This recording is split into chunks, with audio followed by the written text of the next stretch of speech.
രേണു സുധി എന്ന കലാകാരി കുറച്ചു കാലയളവ് കൊണ്ട് തന്നെ തൻ്റെ ഒരു വ്യക്തിത്വം അല്ലെങ്കിൽ തൻ്റെ ഒരു പേര് സോഷ്യൽ മീഡിയയിൽ മാത്രമല്ല ഇന്നിപ്പോൾ സാറ്റലൈറ്റ് ചാനലുകളിലും പ്രചരിപ്പിച്ച ഒരു നടിയാണ്, അല്ലെങ്കിൽ ഒരു കലാകാരിയാണ്. നടി എന്ന് അവർക്ക് പൂർണ്ണമായിട്ടും പറയാൻ പറ്റില്ല, കാരണം അവർ സിനിമയിൽ അഭിനയിച്ചിട്ടില്ല. പക്ഷേ എന്നാലും ഷോർട്ട് ഫിലിംസിലും ആൽബങ്ങളിലും ഒക്കെ അഭിനയിച്ച് തീർച്ചയായിട്ടും ഒരു കലാകാരിയാണ്.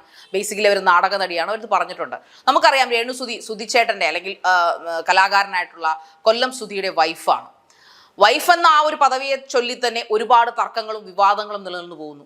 ഇപ്പോ പല കാരണങ്ങൾ കൊണ്ടും രേണു സുധി ഓരോ ലെവലിലേക്ക് എത്തിക്കൊണ്ടിരിക്കുകയാണ്. അവരുടെ ഹാർഡ് വർക്ക് കൊണ്ട്, അവരുടെ ആ ഒരു ഒന്നിലും പ്രതികരിക്കാതെ എല്ലാം വളരെ കൂളായിട്ട് എടുക്കുന്ന രീതി കൊണ്ട് തന്നെ അവർക്ക് വർക്കുകളും പ്രോഗ്രാംസും അനുദിനം കൂടിക്കൊണ്ടിരിക്കുന്നു. അതോടൊപ്പം അവരുടെ ഓരോ വർക്കുകളും ലാക്സ് ഓഫ് വ്യൂസ് ആണ് കാണുന്നത്. സോഷ്യൽ മീഡിയയിൽ രേണു സുധിയുടെ പേരൊന്ന് ഹാഷ്ടാഗ് ചെയ്താൽ അല്ലെങ്കിൽ ഒന്ന് അടിച്ചാൽ തന്നെ ചാടി വരും. അതോടൊപ്പം തന്നെ ലക്ഷക്കണക്കിന് വ്യൂസ് ആണ് ഇൻസ്റ്റഗ്രാമിലായാലും അവരുടെ സ്വന്തം ചാനലായാലും അവരെ വെച്ച് ചെയ്യുന്ന മറ്റു ക്രൂസിന്റെ വർക്കുകളായാലും മറ്റു വർക്കുകളായാലും ഗംഭീര വിജയങ്ങളാണ് നേടിക്കൊണ്ടിരിക്കുന്നത്. ഇന്ന് TRP റേറ്റിന് വേണ്ടി ഓടിക്കൊണ്ടിരിക്കുന്ന ഓൺലൈൻ കാലത്ത് അല്ലെങ്കിൽ ഓൺലൈൻ മീഡിയയുടെ ലോകത്ത് രേണു സുധി വേറിട്ട് നിൽക്കുന്ന വ്യക്തിത്വമാണ്. അതുമാത്രമല്ല ഈ 6-7 മാസത്തെ ഒരു 6-7 വർഷം കൊണ്ട് ഓരോ ചാനലിലുള്ള ആൾക്കാർക്ക് കിട്ടാത്തത്ര ഹൈപ്പാണ് രേണു സുധിക്ക് ഏതാണ്ട് 6-7 മാസങ്ങൾ കൊണ്ട് കിട്ടിയിരിക്കുന്നത്. അത് അവരുടെ ഹാർഡ് വർക്കിന്റെയും അവരുടെ ആ ഒരു എന്താ പറയുക സ്ട്രോങ്നെസിന്റെയും ഉദാത്തമായിട്ടുള്ള അവരുടെ നിലനിൽപ്പിന്റെയും അവരുടെ ഫൈറ്റിങ്ങിന്റെയും എക്സാമ്പിൾ ആണെന്ന് നമ്മൾ പറഞ്ഞാൽ അത് തെറ്റായി പോവില്ല. കാരണം അത്രയധികം ഈ ലെവലിൽ എത്തി നിൽക്കുമ്പോഴും അത്രയധികം സൈബർ ബുള്ളിങ് നേരിട്ട മറ്റൊരു ഓൺലൈൻ താരം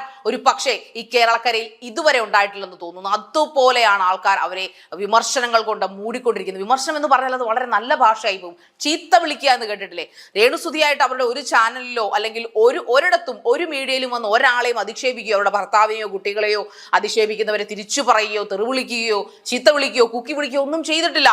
വളരെ ശാന്തമായിട്ട് ഞാൻ ഇതൊന്നും നിർത്താൻ പോകുന്നില്ല, നിങ്ങളിനി എന്നെ എത്ര ചീത്ത വിളിച്ചാലും ഞാൻ എൻ്റെ പാഷനാണ് പിന്തുടരുന്നത്, പിന്നെ എനിക്ക് ജീവിക്കണം, എൻ്റെ അരിപ്രശ്നമാണ്, എൻ്റെ വയറും കഴിയണം, എൻ്റെ കുഞ്ഞുങ്ങൾ പട്ടിണിയാവാൻ പാടില്ല, എന്നെ ഡിപ്പെൻഡ് ചെയ്ത് നിൽക്കുന്ന 2 മക്കളുണ്ട്, ഒരു കുഞ്ഞും അവന് വലിയ പ്രായമില്ല, മറ്റത് ഈ പറയുന്ന പോലെ +1 +2 ആയി, എങ്കിലും അവർ രണ്ടുപേരും വളരുന്ന പ്രായത്തിലുള്ള കുഞ്ഞുങ്ങൾ, 2 ആൺകുട്ടികൾ. അവരെ സുധിച്ചേട്ടൻ എന്നെ ഏൽപ്പിച്ചിട്ടാണ് ഈ ഭൂലോകം വിട്ട് കടന്നുപോയത്. അതുകൊണ്ട് തന്നെ എനിക്ക് അവരെ പട്ടിണി കിടാൻ സാധിക്കത്തില്ല. ഒരു ആവശ്യങ്ങൾ വന്നാൽ അവർ പിന്നെ ആരെ വിളിക്കും? അവർക്ക് കൊടുക്കണമെങ്കിൽ എൻ്റെ കയ്യിൽ പൈസ വേണ്ടേ എന്ന് പലവട്ടം അവർ പല ചാനലുകളിൽ ഇരുന്ന് ചോദിക്കുന്നുണ്ട്. എങ്കിലും ഒരിക്കൽ പോലും അവർ ഒരാളെയും വിമർശിക്കുകയോ അല്ലെങ്കിൽ അവര് അങ്ങനത്തവരാണ്, അവർക്ക് കുഴപ്പമാണ് എന്ന രീതിയിൽ പറയുകയോ ചെയ്തിട്ടില്ല. എന്നാൽ ഇപ്പോൾ നമ്മൾ എത്ര സഹിച്ച് ഭൂമിയുടെ അറ്റം കണ്ടാലും പിന്നെയും നമ്മളെ കുത്തിയാൽ നമ്മൾ എന്ത് ചെയ്യും? അത് ഒരിക്കലും സഹിക്കാൻ പറ്റില്ല. അത്രത്തോളം അവർ സഹിച്ചു കഴിഞ്ഞിരിക്കുന്നു. അതുകൊണ്ട് തന്നെ അവരിപ്പോൾ പ്രതികരിക്കാനും തുടങ്ങിയിട്ടുണ്ട്. അതിൽ ഏറ്റവും വിവാദമായി നിൽക്കുന്ന ഒരു ലേറ്റസ്റ്റ് ആയിട്ടുള്ള ന്യൂസ് എന്ന് പറഞ്ഞു കഴിഞ്ഞാൽ പഴയ ഒരു ബിഗ് ബോസ് താരം അച്ചു എന്ന് പറഞ്ഞ ഒരു ബിഗ് ബോസ് താരം ആ പെൺകുട്ടിയെ, ഈ പറയപ്പെടുന്ന രേണു സുധിയെ അതിഘോരമായി വിമർശിച്ചിരിക്കുന്നു. ഘോരം എന്ന് പറഞ്ഞാൽ അവരുടെ വ്യക്തിത്വത്തെയും മറികടന്നുകൊണ്ട് അവരൊരു ഭ്രാന്തിയാണ് അല്ലെങ്കിൽ അവർക്ക് മാനസിക രോഗമാണെന്ന നിലയിൽ അവരുടെ ചാനൽ എന്ന് പറയുക. നമുക്ക് ചാനലുണ്ട്, നമ്മൾ യൂട്യൂബ് പ്ലാറ്റ്ഫോമിൽ വർക്ക് ചെയ്യുന്നു, അല്ലെങ്കിൽ ഫേസ്ബുക്ക് പ്ലാറ്റ്ഫോമിൽ വർക്ക് ചെയ്യുന്നു, ഇൻസ്റ്റാഗ്രാമിലൊക്കെ വർക്ക് ചെയ്യുന്നു. പക്ഷേ ഒരാളെയും വ്യക്തിഗത ചെയ്യാൻ ഉള്ള ലൈസൻസ് ഒരു പ്ലാറ്റ്ഫോമും ഒരു വ്യക്തിക്കും തന്നിട്ടില്ല എന്നുള്ളതാണ് ഏറ്റവും വലിയ സത്യം. അങ്ങനെ തന്നാൽ തന്നെ ചില ചാനലുകൾക്ക് കമ്മ്യൂണിറ്റി ഗൈഡൻസ് ഉണ്ട്, അപ്പോൾ തന്നെ ഒരു സ്ട്രൈക്ക് അടിക്കുകയോ നമ്മുടെ ചാനലിന്റെ കണ്ടന്റ് റിമൂവ് ചെയ്യാൻ ആവശ്യപ്പെടുകയോ ചെയ്യും, അല്ലെങ്കിൽ നമ്മുടെ പേയ്മെന്റ് ഒന്നും നമുക്ക് കിട്ടില്ല. ഇത് അറിയാത്തത് കൊണ്ടാണോ ദയാജു ഈ വിഡിത്തരം ഇരുന്ന് കാണിക്കുന്നത് നമുക്കറിയില്ല. ഓക്കെ, അത് പേയ്മെന്റിന്റെ വേർഷൻ അല്ലെങ്കിൽ നമ്മുടെ ഫെയിമിന്റെ വേർഷൻ. പക്ഷെ ഒരു മനുഷ്യനെ കുറിച്ചിരുന്ന് പറയുമ്പോൾ നമ്മൾ ഒരു ക്യാമറയിൽ നിന്ന് അവൾ അങ്ങനെയാണ്, അവൾ ഇങ്ങനെയാണ്, അവൾക്ക് വട്ടാണ്, അവൾക്ക് ഭ്രാന്താണ്, അവൾ മാനസികരോട് വർഷങ്ങളായിട്ട് അവൾ ചികിത്സയിലാണ്, എനിക്കറിയാം, നേരത്തെ തന്നെ സുധിച്ചേട്ടൻ എന്നോട് ഇതെല്ലാം പറഞ്ഞിട്ടുണ്ടെന്നൊക്കെ വിമർശിക്കുമ്പോൾ നമ്മൾ ചിന്തിച്ചു പോകേണ്ട ഒരു കാര്യമുണ്ട്. അവരുടെ ജീവിതത്തിന് വേണ്ടിയിട്ട് അവർ അന്തസ്സായിട്ട് അവരൊരു കലയെ പുണർന്നുകൊണ്ട് അവർ അഭിനയിച്ചു മുന്നോട്ട്, അതൊരു അഭിനിവേശമായി എടുത്തുകൊണ്ട് അവർ മാന്യമായിട്ട് വർക്ക് ചെയ്യുന്നു. അവരുടെ ചാനലുകൾ അവരുടെ വർക്കിന്റെ ഒരു രീതി കൊണ്ടോ എന്തോ സമൂഹത്തിന് അവരുടെ TRP റേറ്റ് കൂടിക്കൊണ്ടിരിക്കുന്ന അവരുടെ കുറ്റമാണോ? അല്ല, അത് നല്ല കാര്യമല്ലേ. അവരുടെ കയ്യിൽ 10 പൈസ കിട്ടുമ്പോൾ അത് അവർക്ക് ജീവിക്കാൻ, അവർ അധ്വാനിച്ചാണ് ഈ സമൂഹത്തിൽ ജീവിക്കുന്നത്, അല്ലാതെ ഒളിഞ്ഞു മറിഞ്ഞുമല്ല. ഇപ്പൊ ഈ പറയപ്പെടുന്ന പെൺകുട്ടി അവരെ വളരെ മ്ലേച്ഛകരമായ രീതിയിൽ സംസാരിക്കുകയും അതിനൊരു മാപ്പ് പോലും രേണു സുധി പറയുകയും ചെയ്തിട്ടില്ല എന്നുള്ളതാണ് സത്യം. ഇപ്പോ കുറച്ച് ദിവസങ്ങളെ കേൾക്കുന്ന ഒരു വാർത്ത, രേണു സുധി ഇവരെ ഒരുപാട് വ്ളോഗേഴ്സുടെ അവരുടെ പേരുകളൊന്നും ഞാൻ ഇവിടെ എടുത്തു പറയുന്നില്ല, പക്ഷേ കുറേയധികം വ്ളോഗേഴ്സ്, രേണു സുധിയെ മാത്രം വിറ്റ് ചെന്ന് ജീവിക്കുന്ന കുറേയധികം വ്ളോഗേഴ്സ് നമ്മുടെ ചുറ്റിനുമുണ്ട്. അവർ വിറ്റ് ജീവിച്ചോട്ടെ, അത് രേണു സുധി തന്നെ പെർമിറ്റ് ചെയ്യുന്നുണ്ട്. നിങ്ങൾ ചെയ്തോളൂ, എനിക്കറിയാം നിങ്ങൾക്ക് ഇതിൽ നിന്ന് പൈസ കിട്ടും, നിങ്ങൾക്കും അരി വാങ്ങിക്കണമല്ലോ.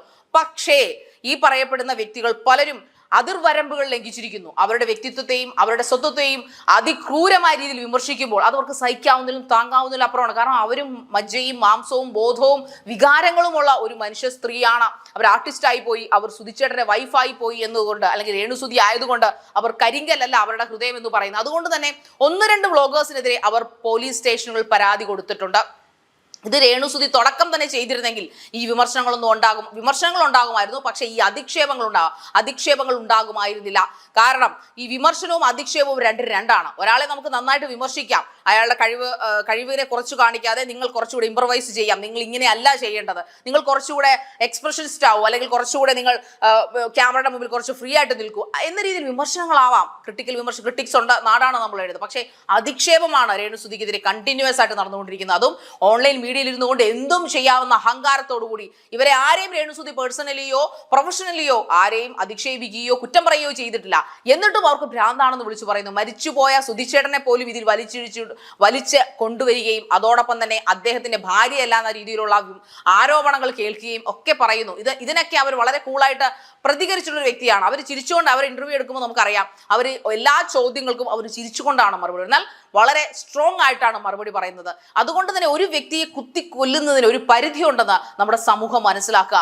ഈ ഓൺലൈൻ പ്ലാറ്റ്ഫോം അല്ലെങ്കിൽ ഇന്റർവ്യൂകൾ എന്ന് പറയുന്നത് എന്തും ചോദിക്കാനുള്ള ഒരു പ്ലാറ്റ്ഫോം അല്ലെന്ന് ആദ്യമേ നമ്മൾ മനസ്സിലാക്കുക. എന്തും ചോദിക്കാം, അത് ഓപ്പോസിറ്റ് ഇരിക്കുന്ന ഗസ്റ്റിന്റെ പെർമിഷനോടുകൂടി മാത്രം. ഒരാളെ കുറിച്ച് ഒരു ഇന്റർവ്യൂ പോലെയല്ല എന്തും തോന്നിയതുപോലെ ഒരു ക്യാമറ ഫോൺ ഉണ്ടെങ്കിൽ വിളിച്ചു കൂവുക എന്ന് പറയുന്നത്. അക്കൂട്ടത്തിൽപ്പെട്ട ഒരാളാണ് ദയ അച്ചു. അവര് ബിഗ് ബോസ് പോലും വലിയ പ്ലാറ്റ്ഫോമിലൊക്കെ വന്നിട്ടും അവർ എന്തുകൊണ്ടാണ് ഇങ്ങനെ സംസ്കാരഹീനയായി പെരുമാറുന്നത് എന്നുള്ളത് വളരെ അത്ഭുതപ്പെടുത്തുന്നു. എന്നാലും രേണുസുതി വളരെ മാന്യമായിട്ട്, ദയചേച്ചി ഈ പറഞ്ഞൊന്നും ശരിയല്ല, എനിക്ക് ഭ്രാന്തില്ല, ഞാൻ ഹോമിയോ ഗുളിക ഒക്കെ കഴിച്ചിരുന്നു എന്ന് പറഞ്ഞ ഒരു എന്താ പറയുന്ന ഒരു ബാലികയെ പോലെ അല്ലെങ്കിൽ ഒരു നിഷ്കളങ്കയെ പോലെ വന്ന് അവർ ന്യായീകരിക്കുന്ന കണ്ടപ്പോൾ സത്യത്തിൽ അത് കാണുന്നവർക്ക് വിഷമം തോന്നിപ്പോയി. കാരണം എത്ര പാവമാണ് ഈ രേണുസുതി എന്ന്. നമ്മൾ രേണുസുതിയെ പ്രൊമോട്ട് ചെയ്യുന്ന ചാനലൊന്നുമല്ല. പക്ഷേ ഒരു ആർട്ടിസ്റ്റിനെ അധിക്ഷേപിക്കുന്നതിന് ഒരു പരിധിയുണ്ട്. എല്ലാത്തിനും നമ്മൾ പരിധി വെക്കുന്നത് വളരെ നല്ലതായിരിക്കും. ഇല്ലെങ്കിൽ ആരെയാണോ നിങ്ങൾ അധിക്ഷേപിക്കുന്നത് അയാൾ വളരുകയും നിങ്ങൾ തളരുകയും ചെയ്യും. അക്കാര്യത്തിൽ ഒരു സംശയവുമില്ല. News desk IBN Malayalam.